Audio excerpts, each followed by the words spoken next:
It's time to step inside the Octagon with your host, Ike Feldman.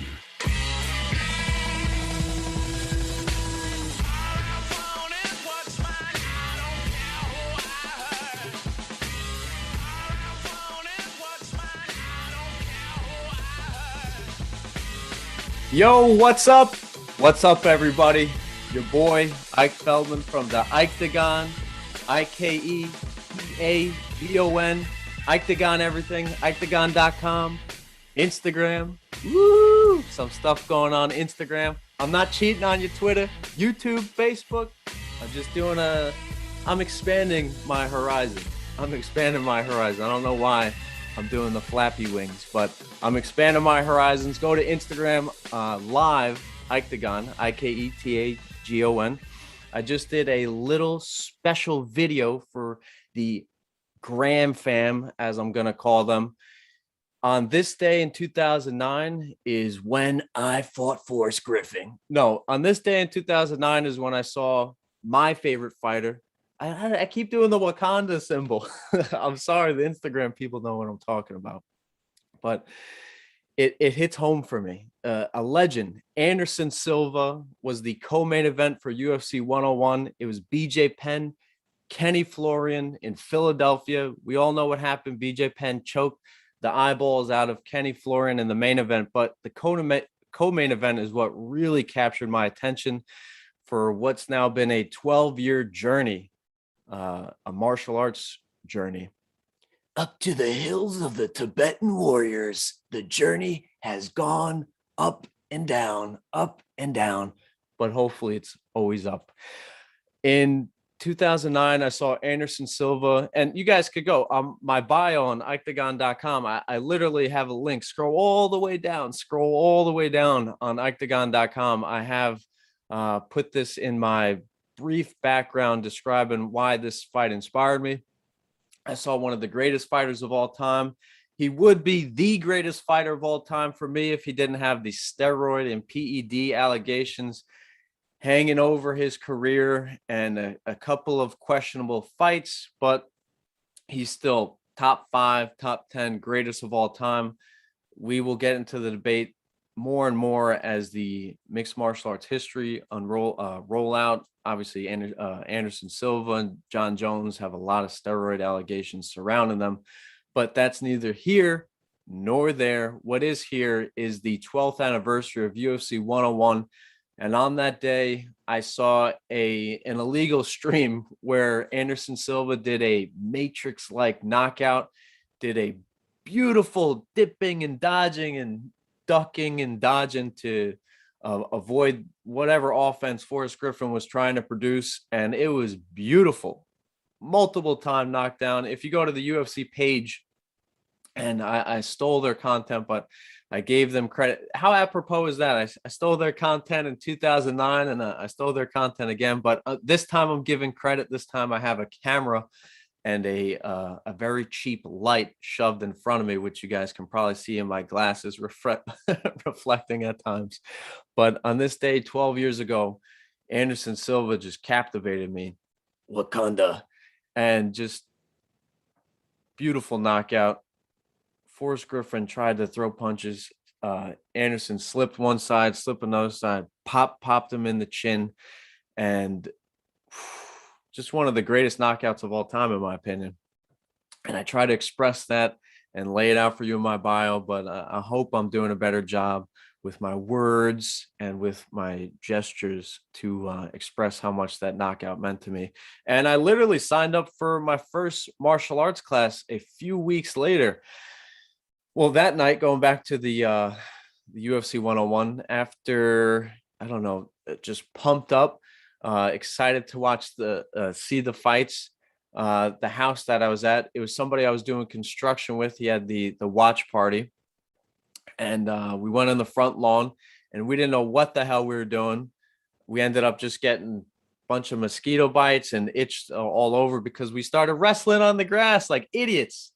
But fortunately for everybody, nobody got arrested, and I signed up to make it a clean, grappling exchange when I signed up to Maxim BJJ, which is still around. They are pumping out classes every day, beautiful content online. They are sensei'd by Alex Aristides and formerly Joe Monahan. Those are the guys who kind of set me on my journey and set me straight in many ways, and were there in my corner for many events. And I'm very appreciative for Maxim BJJ. Go to their website if you guys are local on Strong Island and you're looking for some MMA action in Suffolk. Nassau, they're holding it down. They got Belmore Kickboxing, Law MMA, Long Island MMA, and Farmingdale, the border of Suffolk and Nassau. But Maxim BJJ is holding it down for all of Suffolk, all those Billy Joel, Hampton going, bougie itches that are in Suffolk. Come on down to Maxim BJJ. Always love and appreciate the energy that's there, and it's a phenomenal energy. I can't stress enough how much fun I had there, and I will swing by there. I promise you guys. I promise I will swing by there. But ironically enough, I bring up the UFC 101 watch party. Your boy just did a watch party this past Saturday for UFC 265. I don't know. I got like the most, like fourth most views on the Octagon ever doing this watch party. I don't know if people thought it was going to be an illegal stream. Why would I do that to the UFC? Why would I show their fights? No, it was your boy just laying on a couch. My version of a watch party. My version. Not as hyped as this, not as energized as this on a Monday afternoon in New York, Strong Island, but laid back, literally laid back. Go to the YouTube page, find the link. I'm laying down. I eat ice cream at some point, and about 7 people tried to hop on looking for a live stream. Jokingly, I told them, "This is Dana White. You have been caught. I work for the UFC. I'm going to process your IP address, and you pretty much should say your prayers. And if you want to not get arrested, give me a take for the fights tonight." So it was funny. I was laid back. I was enjoying it. But it turns out it was the 4th most viewed video in the Octagon history. Holy moly. And the other videos are interviews with world champion athletes, and then the 4th most is just some guy snoring on a couch, dripping ice cream all over his face, chewing on the microphone. Completely unprofessional. And the 3 videos that were more viewed than that video were interviewing former world champions, and then the 4th most is some schmuck laying on a couch. I'm looking at the couch right now. There's stains all over. Not those stains, you creeps, but it's the best for viewing the TV. And man, that was sloppy. But was not sloppy. What was not sloppy was UFC 265 headliner Cyril Gane, the first French-born fighter to become a UFC champion. Now, you can say that there's some question marks and asterisks on this championship because Francis Ngannou needed more time, and you respect him because that dude's been on a long journey. Go back and listen to the podcast with Joe Rogan and Francis Ngannou, and you hear his 14-month adventure, survival of the fittest to get from Cameroon, working in the sand mines, to make it to France so he can explore and jump into his MMA dream of training with the best and becoming a champion. Crazy podcast. I believe like 90% of the podcast is talking about his journey to get to Paris, which is the creme de la creme of anybody in that region to kind of train and kind of just soak in life. Makes sense. But 10% of that was previewing his fight with Stipe and talking about his other fights. And if you guys forgot, I think it was UFC 260. Francis Ngannou knocked out Stipe Miocic in the rematch. Holy moly. Becomes the nicest big cuddly bear UFC champion of all time. Literally, Mike Tyson was talking about raping women, killing your kids, driving your car off a cliff, and all while smiling. and Francis Ngannou, who could probably kill Mike Tyson. Again, if you guys disagree, give me a call, 646-820-9848, 646-820-9848, or join on the Zoom call. If you want instructions, go to my Twitter at Ictagon. But Mike Tyson, who is the savage of all time in combat sports, you could say Conor is maybe a top 5, attacking Khabib's religion, Dustin Poirier's wife, but Mike Tyson, the fight was over before it even started with Mike Tyson. And Francis Ngannou is 10 times more of a threat than Mike Tyson. And he's just the most polite guy ever. You're so kind. I talked to Francis Ngannou and I asked him, and the UFC PR person, no way. Please do not punch Ike in the arm. I was like, Francis, can you give me a shot on camera? Can you just lay one right into me? Little did I know this guy is the hardest puncher and the hardest striker in UFC history. So he probably would have broke through whatever bone this is. It's not the tibia or the fibula or the femur. I'm trying to remember what bone this is. It's a single bone. These bones are your double bones connected to your elbow, and this bone from your elbow to shoulder is a single. So he probably would have broke that and then gone through and broke my rib cage and probably bruised my heart. He probably would have done that with his pinky. But good thing the UFC PR, shout outs to Paige, was wiser than me and said, oh, no, we're not doing this today. This is not happening on my watch. A little behind the scenes, UFC PR people escort the fighters from one media obligation to another. And in New York City, there's obligation after obligation, lunch after lunch, interview after interview. And I don't know. I feel like I'm a person who stands out. I don't think anybody's asked to be punched before that and since then by Francis Ngannou, especially since he's become a UFC champion. He could scare people over Zoom. There is no doubt about that. But Francis Ngannou is the true UFC champion. And while I say there is an asterisk over the championship victory this past Saturday from Ciryl Gane, who is a French-born fighter, Francis Ngannou is a France native. He's a France journeyman. He's a France local. Ciryl Gane is born and raised in the French system. He's part of the French Armada. That might be oxymoronish because I think Armada is for Spain, but whatever. Me no pay attention in history class. But Ciryl Gane got it done against the local boy, Houston owns. My balls is hot. Derek Lewis. Amazing performance. Literally moves like a middleweight, a welterweight. Ciryl Gane with kind of an in and out karate, but when he throws strikes, it's more of a traditional Dutch kickboxing or French kickboxing. Do not underestimate France. They have some of the best strikers, which can be seen in Street Fighter, and they are not to be reckoned with. Though they are funny and nice and can come across as wussies and pushovers, they're not to be reckoned with. And MMA just became legal in, I think it was February of 2020, so about 18 months ago, and they already have a champion. Look at that. They knew something was coming. They knew it was coming.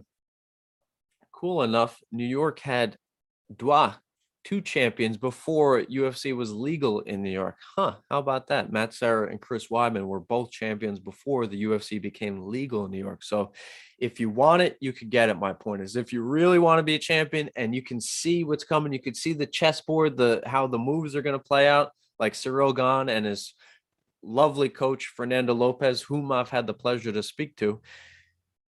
You train, you prepare, and if you know what's coming, you execute and you become a UFC champion. So shout outs to Ciryl Gane for getting the victory, but in my eyes, he is not the true champion. In his eyes, he's not the true champion. And how this is going to play out, Ciryl Gane is being trained, as I said, by Fernando Lopez. How did your boy Ike speak to him before? Because Fernando Lopez trained Francis Ngannou before. This is some Mortal Kombat, some John Wick storyline brewing. Francis Ngannou, after he lost UFC 220 in Boston, the first time to Stipe Miocic, your boy was there. And your boy interviewed Francis. Yeah, that was the second time I interviewed, actually. And that story just caught fire. We were featured in the UFC in Bennett, but forgot about it. Francis Ngannou lost to Stipe Miocic, got outwitted, outpointed, outstrategized against Stipe. Beautiful strategy from Stipe, who incorporated his wonderful collegiate wrestling, some well-distanced boxing strikes, kind of collapsed Francis into his range, wore out Francis, got the victory, became the greatest UFC heavyweight of all time, and is still the greatest UFC heavyweight of all time. Top 3 great MMA heavyweights of all time. But after that fight, Francis had a lot of questions, a lot of pressure on him mentally. And you saw that play out UFC 226 just the summer after UFC 220 against Derek Lewis. My balls is hot. And that fight went as you would think for somebody who's mentally pressured. He didn't pull the trigger. He looked slow. It's one of the most boring fights in history. And Derek Lewis is tied for the most strikeouts, most knockouts in UFC history. Francis Ngannou, the guy who hits the hardest in UFC history at the time, they said he hit as hard as a Prius traveling 50 miles an hour. Well, say what you want about Priuses, Bert, in LA. You still don't want to get hit by a Prius in the middle of the street. So you had 2 heavy strikers and nobody pulled the trigger. It was one of the most boring fights in history. Maybe one day I'll do a breakdown of that fight. Awful, literally awful. And Francis Ngannou, he moved from France, François. I don't know if that's a word, but he moved from France. He is departed to Las Vegas, and since then he went on a tear. He had about 4 fights, and the total fight time was 2 minutes. So he was knocking out guys in 30 seconds. Nobody wanted to fight him. It was basically he needed to wait for the Daniel Cormier, Stipe Miocic trilogy to play out. Francis slides up into those DC and Stipe DMs, knocks out Stipe. Seemed like it was a long time coming. Is there with his new coach, Eric Nixon, getting his hand raised, watching the belt wrapped around him. He is now Africa's champion, the heavyweight champion of the world. Hopefully he can fight John Jones in Africa, but that's a story for a different day. What is the crazy part of that is Fernando Lopez and Cyril Gane are watching on their 4K France TV. I don't know. I'm just throwing out words out there that sound French. Aboupon, sacre plein, poupou, plater. And Fernando Lopez, Francis Ngannou's coach, former coach, and Cyril Gane, Francis Ngannou's former teammate, are watching in France. And boy, you can assume that they're a little ticked off and they are stewing and motivated because one day they will face Francis Ngannou. And they've trained together, they've sparred together. There's footage online of Cyril Gane, the new interim champion of the UFC, versus the actual UFC heavyweight champion of the world, Francis Ngannou. And man, they throw down. It is fun to watch. It's heavyweight striking at its finest. So now Fernando Lopez, who trained Francis Ngannou, who's now training Cyril Gane, who just inserted himself as the number 1 contender, or the number 2. You could say Stipe is still the number 1. So 1A is Stipe, 1B is Cyril Gane. Man, you have some storylines playing out heavyweight. Heavyweight just became one of the most exciting divisions in the UFC. There was a lot of questioning during the Stipe DC trilogy, man. After Francis, you have Curtis Blades. Derek Lewis doesn't seem like he's catching any streaks. He seems like he's up in the air in terms of getting his career on point. But over these last 18 months, the heavyweight division has really caught fire, and it's it's exciting to see what's going to play out in the next 12 months because John Jones has just moved up, who is considered one of the greatest fighters of all time. As I started this broadcast, he's now putting on 30 pounds of muscle and meat farm muscle, and he's trying to compete in the heavyweight division. And now you have a lot of matchmaking that needs to play out. Does John Jones step in to face Francis Ngannou?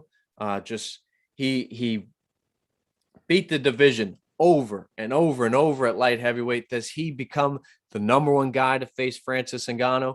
Or does Stipe get that trilogy fight against Francis Ngannou? It's 1-1 apiece. Or do you have the former teammate, former training partner, former sparring partner step in there in Ciryl Gane, who just had an incredible performance against Derek Lewis? Does he step in there to face Francis Ngannou? So Francis Ngannou's biggest opponent, if you guys don't know this, is not John Jones, is not Ciryl Gane, is not Stipe Miocic. It's Dana White and Hunter Campbell. Dana White's lawyer, Hunter Campbell, and WME and Ari Emanuel. Francis Ngannou, who's going to be in movies, who's made appearances in movies and TV shows, is trying to get paid. He's saying, guys, I know what I'm worth. I'm the baddest man on the planet.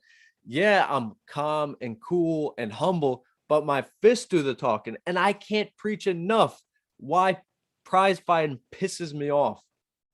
Prize fighting, you can't only just be a humble, calm, cool warrior who gets the job done with your fight night performances. You have to talk. And to me, that can just be annoying. And if anybody's followed Conor McGregor's career over the last 5 years, 3 years, 2 years, you guys can see that when McGregor talks too much and he loses, it's not fun for anybody. It's fun when McGregor backs it up. Okay, that's cool. It's fun when he wins. What's the highlight of McGregor's last 3 years or 4 years? No, not losing to Floyd Mayweather. No, not losing to Khabib Nurmagomedov. No, not losing to Dustin Poirier. Can you guys fill in the blank? The only time McGregor won was against Donald Cowboy Cerrone, UFC 246, and he was quiet. He was quiet. Go watch his interview with Ariel Helwani. You know what he even said? He said, guys, I have not drank an ounce of my lovely, who knows if it's lovely, my lovely Proper 12 whiskey for about 3 months in preparation for this fight. And you know what happened? He won. He was boring. He was sober, and he won. So when he's drunk, loud, and angry, he loses.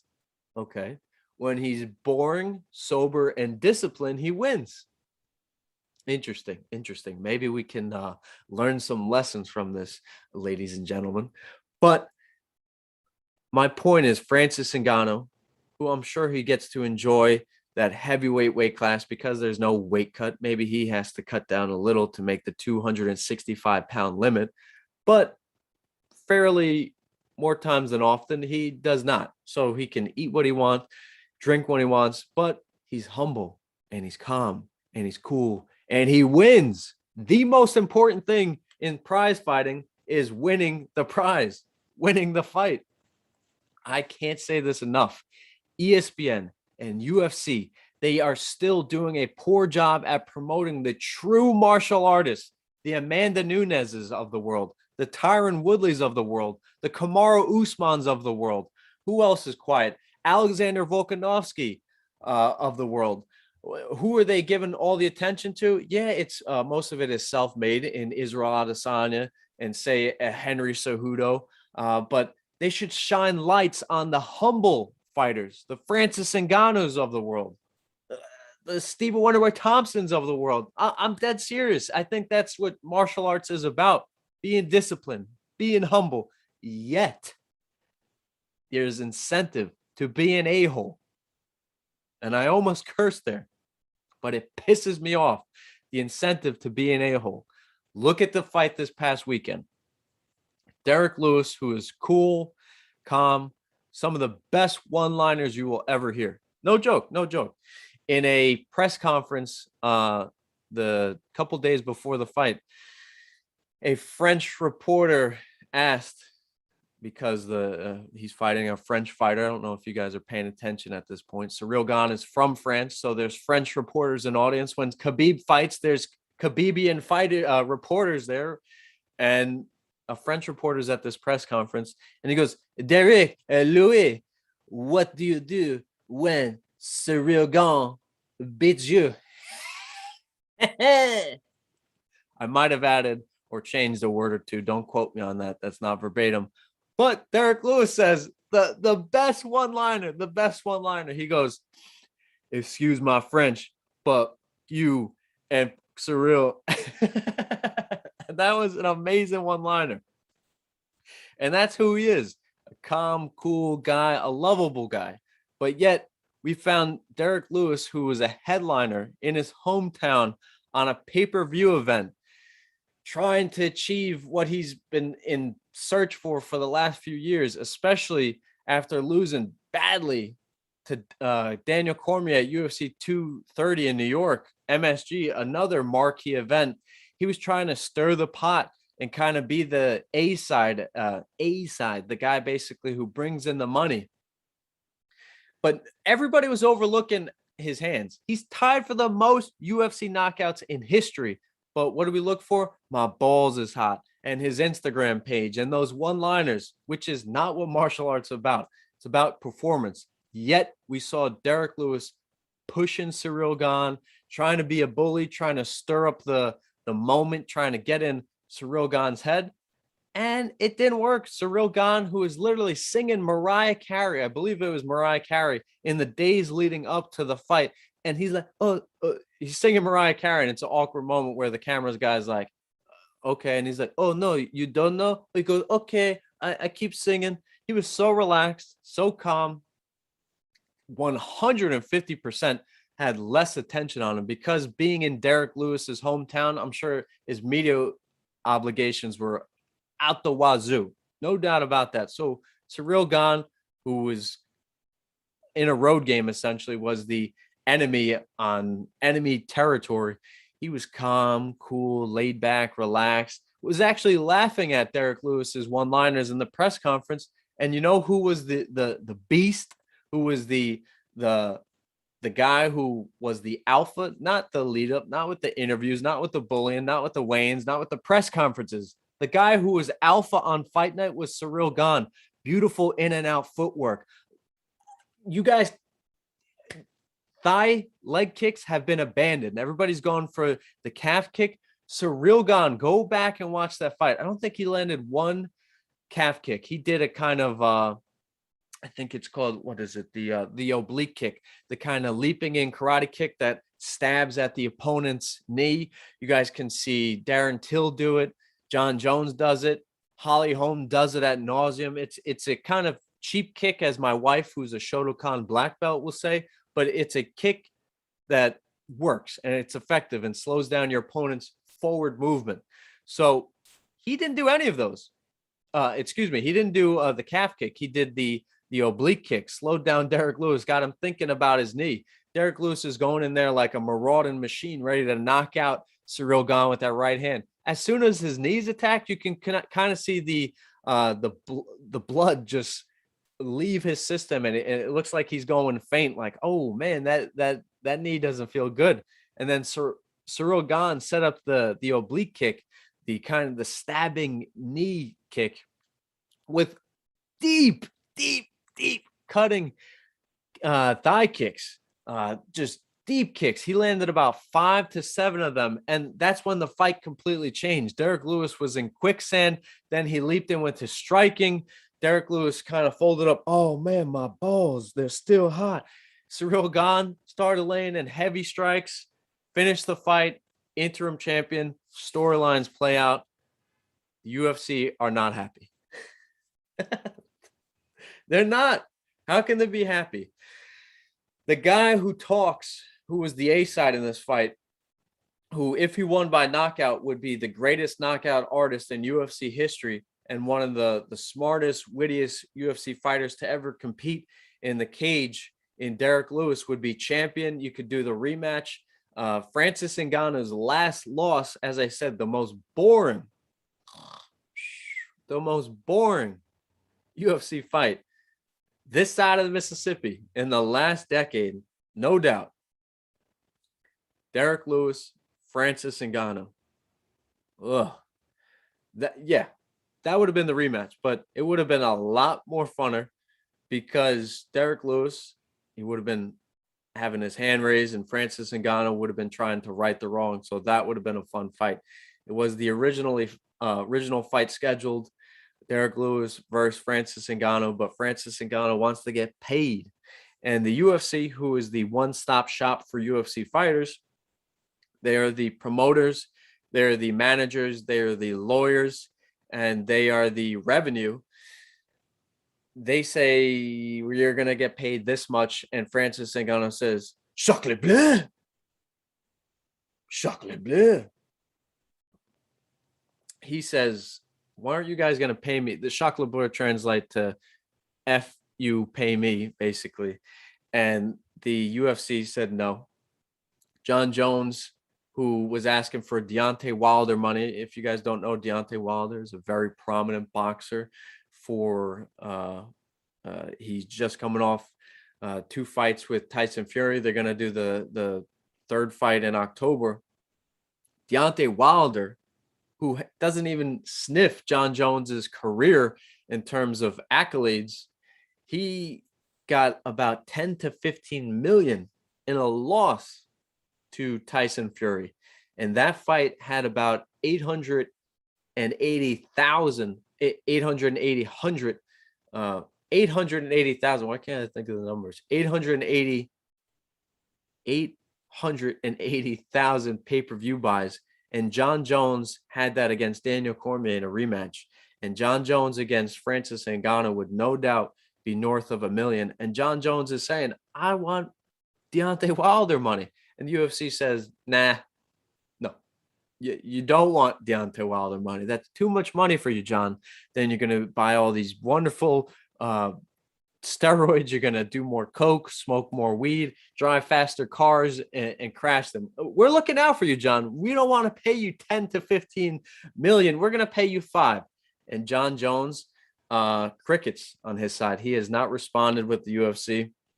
He's does these subliminal, or I guess they're not subliminal because they're catching the UFC and Dana White's attention, tweets where he says he sits down with UFC people and it went well. It's all mind games. And then he says he's not coming back till 2022.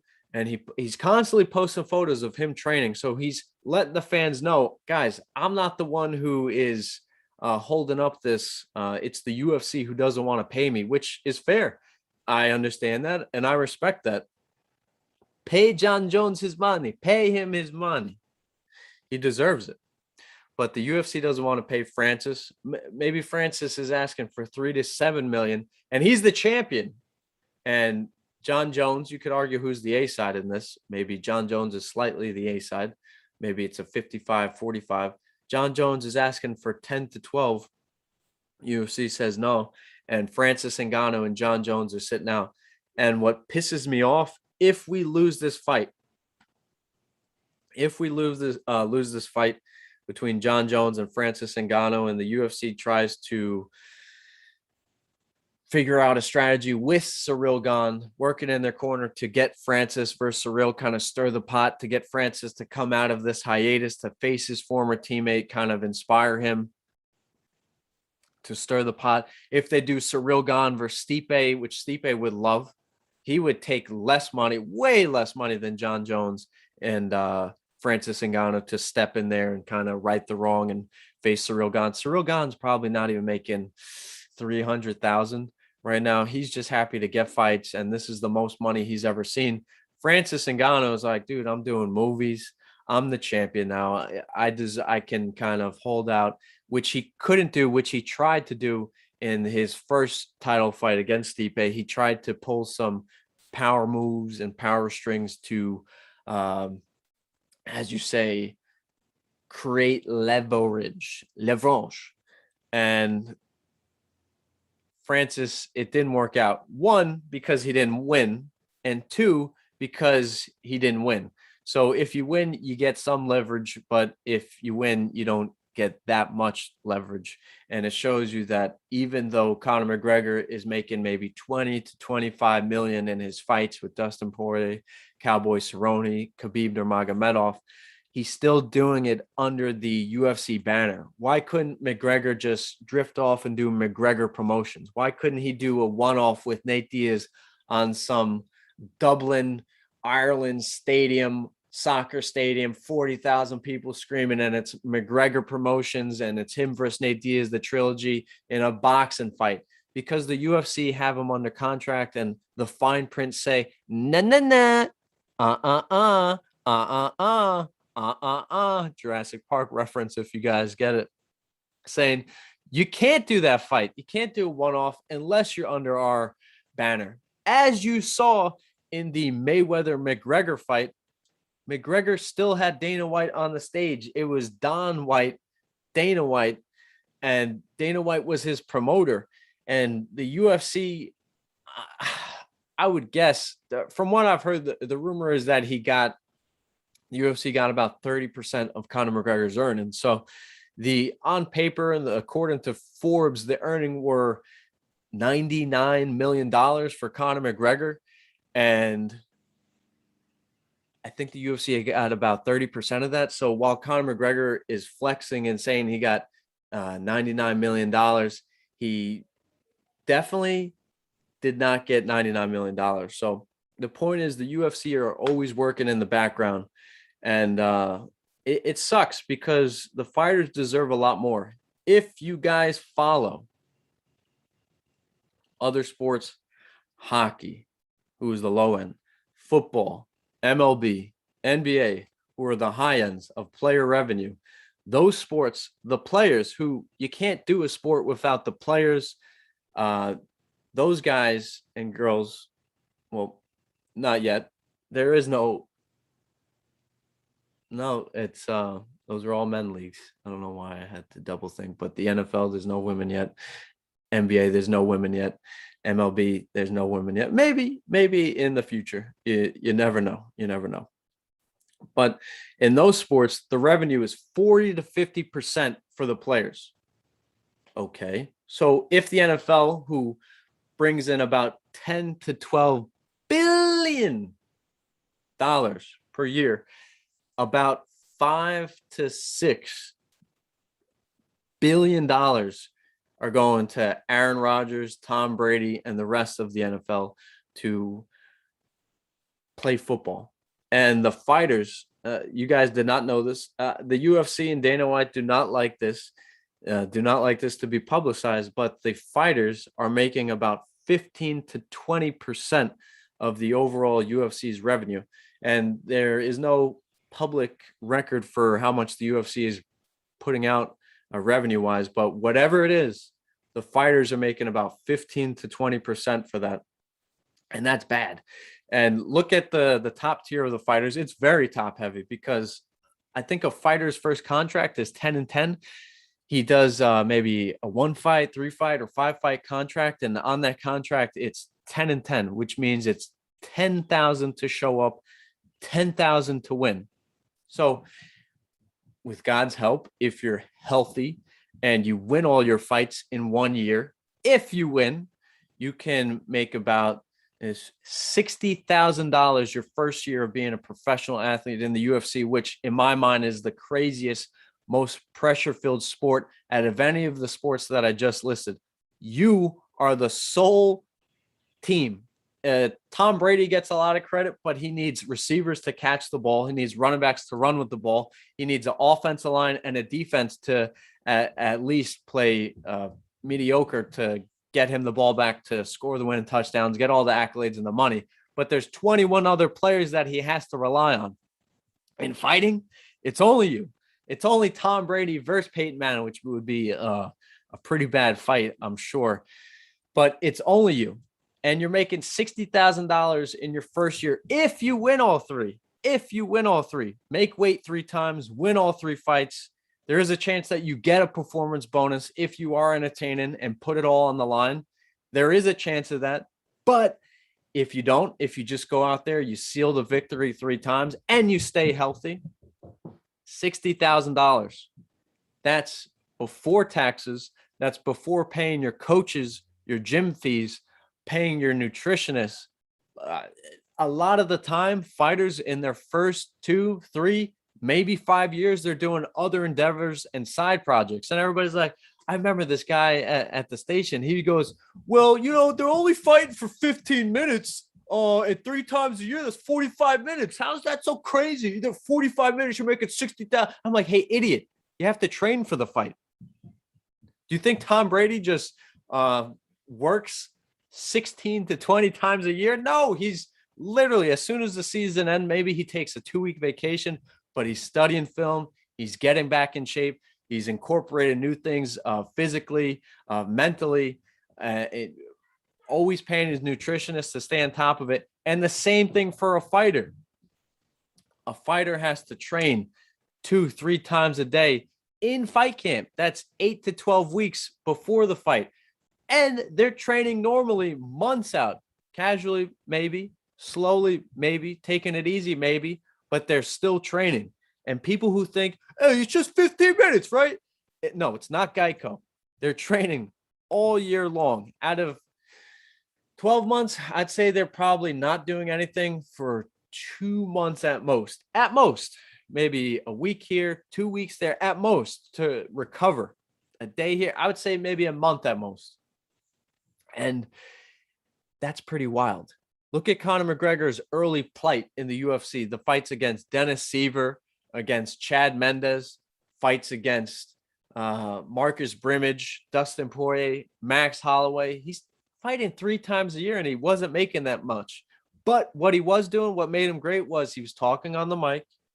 He was knocking out people, getting performance bonuses. So you got to respect it, because he took advantage of the system, which the UFC looks for. They see if they pay you more, if they pay you your show money and your win money in one check, that you're not going to fight as hard. So if you're telling me you lock me in a cage, I've trained for about 3 months for this fight, I'm in the best shape of my life, I can change my family's life, and not to say I don't want to get hurt. And a way to not get hurt is to perform well. So you're telling me you need to give me more incentive to go out there? This person across the cage is trying to rip my head off and I need more incentive? No. The UFC should pay one check and then do a finish bonus, do a submission bonus, do a knockout bonus. I think that'd be lovely. If they paid them the 20K up front, and then they told them, you get a finish bonus, we will give you a finish bonus. There's no 4 bonuses among the 13 or 10 to 13 fights on the card, and maybe 30% of the fighters get that bonus. No. If you finish your opponent, you get a bonus. I think that would be a fantastic pay system for the UFC and their fighters. My point is, the system is upside down. It's incentivized. Conor McGregor is the person who took most advantage of it. He was working in the old system where he was incentivized to knock out somebody, get his win bonus, get 50K on 50K on 50K. So in his first couple of years, he probably was racking up 500,000, where an equivalent fighter climbing up the ranks who was only getting decisions, who was not an quote unquote entertaining fighter, who was probably boring, like maybe a Khabib Nurmagomedov early on in his fights with the UFC, was making probably 100,000 over the stretch where Conor McGregor is making 500,000. And then on top of that, the talking the talk and walking the walk.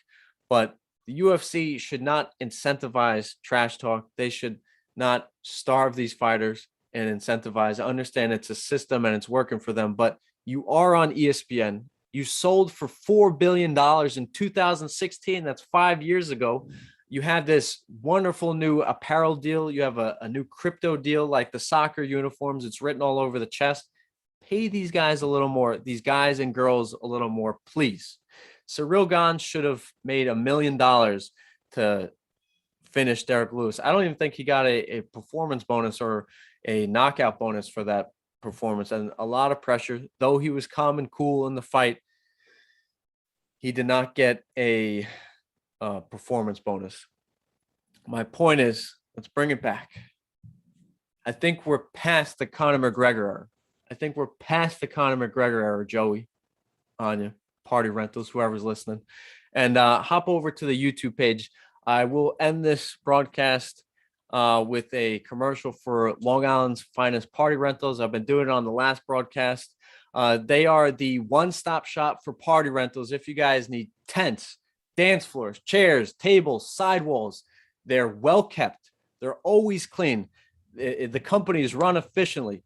If you guys need tents, slushy machines, throw a little alcohol in there. If you guys need popcorn, if you guys need cotton candy machines, if you guys need basically everything to make your not Memorial Day, what holiday is coming up in a couple of weeks? If you need your Labor Day to be better and memorable and get your gram fam and your hashtags going and everybody to be like, man, that guy Joe knows how to throw a party. Hit them up, 314-2863. Again, if you guys want professional service, this guy's been in business for 15 years with tents. He knows the ins and out of everything tent-wise and party-wise. This guy lives and breathes the party life. He won't party with you, but he knows how to make your party better. Again, hit them up, Long Island Finest Party Rentals, 631-314-2863. If you guys have been on the YouTube or the Twitter stream, I have played their commercials a couple times. They're a great service, and shout outs to them. I've done business with them. I've worked with them for years now, and they are the one-stop shop, as I said, for parties. The UFC should want to party. They should want to party with their fighters. After the fighters make them a ton of money, they should not selfishly party with a bunch of rich people. Hey, did you see how much money we made with Cyril Gane and Derek Lewis? Hey, did you see how much money we're going to make with John Jones? And this is supposed to be a champagne glass. See how much money we made? Here, I'll get my champagne glass right here. It's champagne. It's not a light bulb. Hey, did you see John Jones? Hey, he's tweeting us. He's not going to fight. John Jones thinks he can't fight. He thinks he's not going to fight under the UFC banner. Francis Ngannou doesn't want to fight either. Okay.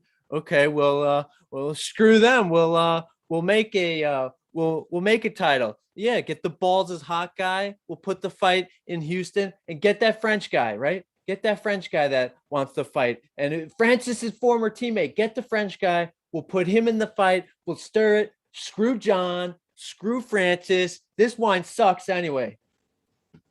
That's what the UFC has been doing behind the scenes. They need to pay their fighters. They need to respect their fighters. And can we get over the whole hoopla thing? It should be martial arts.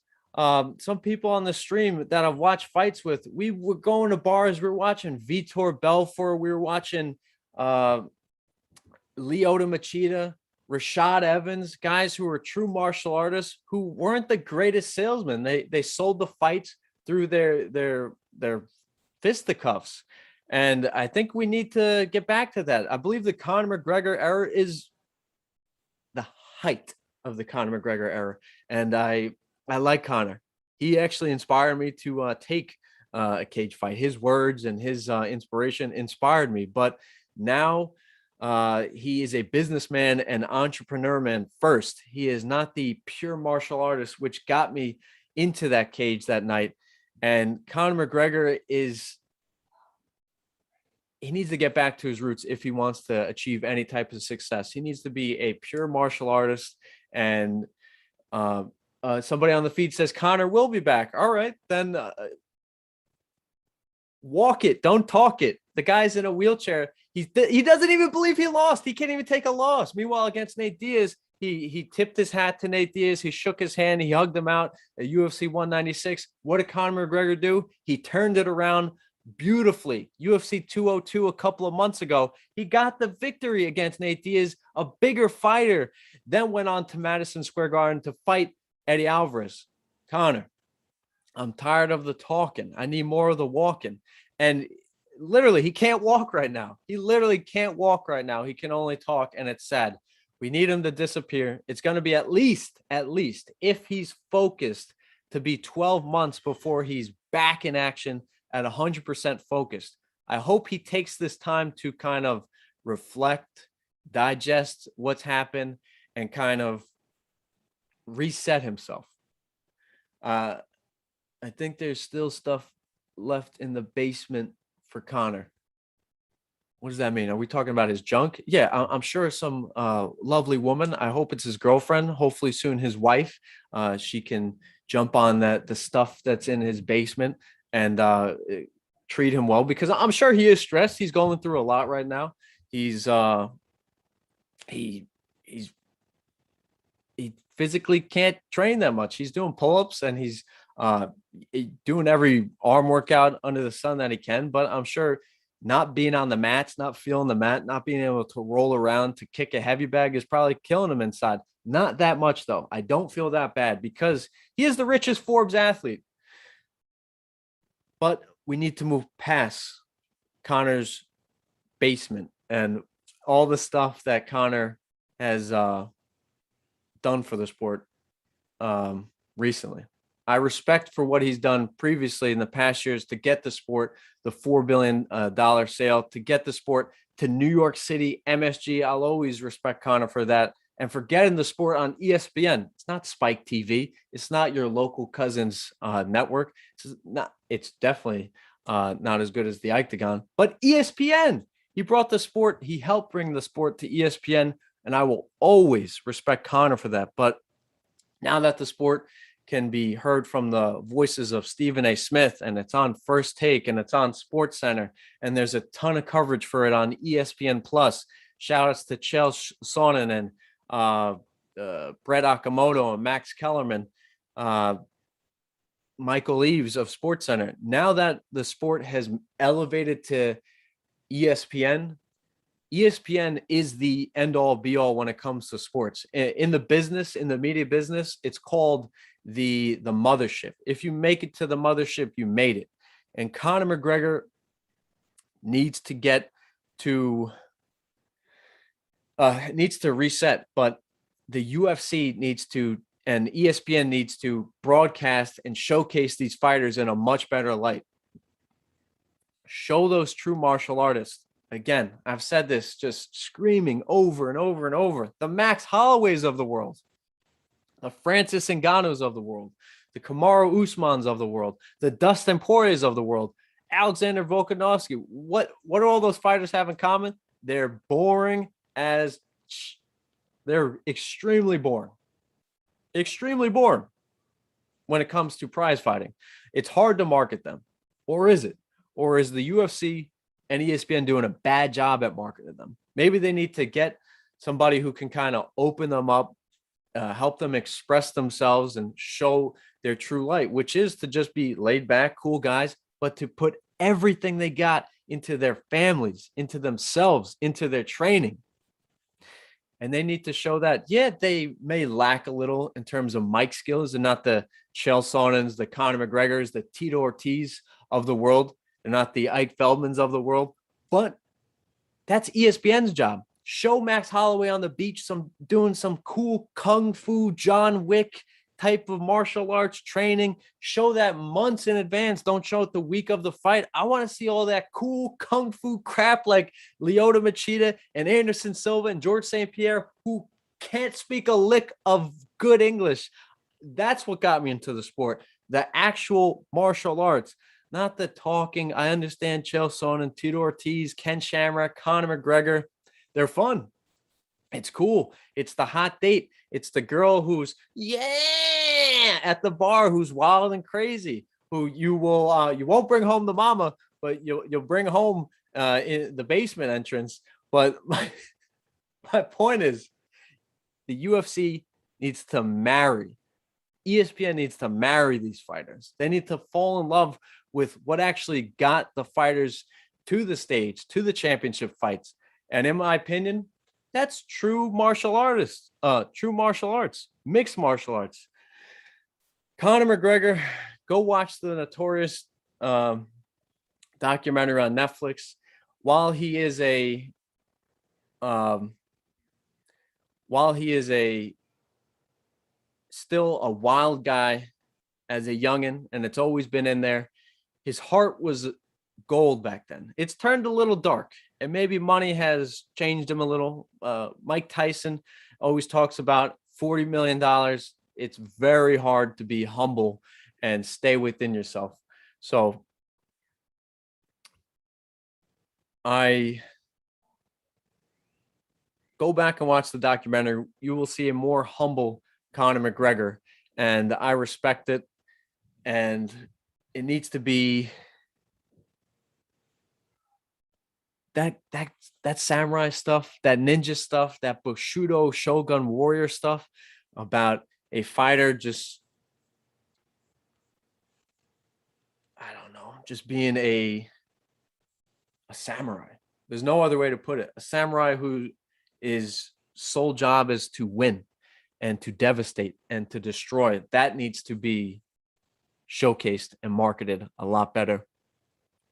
And as I've mentioned in the past, I've gone out for the UFC social media job. My application is still out there. If I do get the lovely privilege to be the UFC social media guy, I will do my best to market the true face of each individual fighter. And I think the truth is always better than a lie. It's true. Somebody once told me, don't let the truth get in the way of a good story. And I think that's false. I think the truth, one, is easier to remember. It's hard to remember a lot. Yo, dude, yeah, I hooked up with that girl. You say it, and then 4 years later, yo, dude, remember when you hooked up with that girl? Yeah, no, what? Truth. Preach the truth. It's always good to preach the truth. And the prize fighting aspect of MMA and the UFC is a little farce. It's a little fake. It's a little projected and pushed. It's not true. It's not who the person truly is. That's why I love long form media. Joe Rogan's, especially Michael Bisping, Believe You Me, Ariel Helwani. It's, you get to see less of the show and more of the fighter. And I think that is going to be the common denominator for fighting through in and throughout. What won't be is the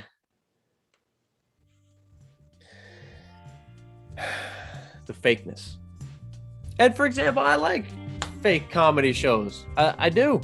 Written, scripted comedy shows, Arrested Development, something that everybody knows what's going on. And that's cool. That's what we sign up for. But it's not comedy, it's fighting. Remember that. It's fun to hear the Brendan Schaub fight companions, the Calabasas fight companions. That's fun. That is fun. What's not fun is the forced personality of a fighter that's not there, and then they go out and get knocked out in the third round. So shout outs to Cyril Gahn.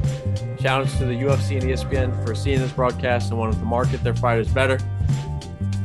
I will always try to market myself better and be better.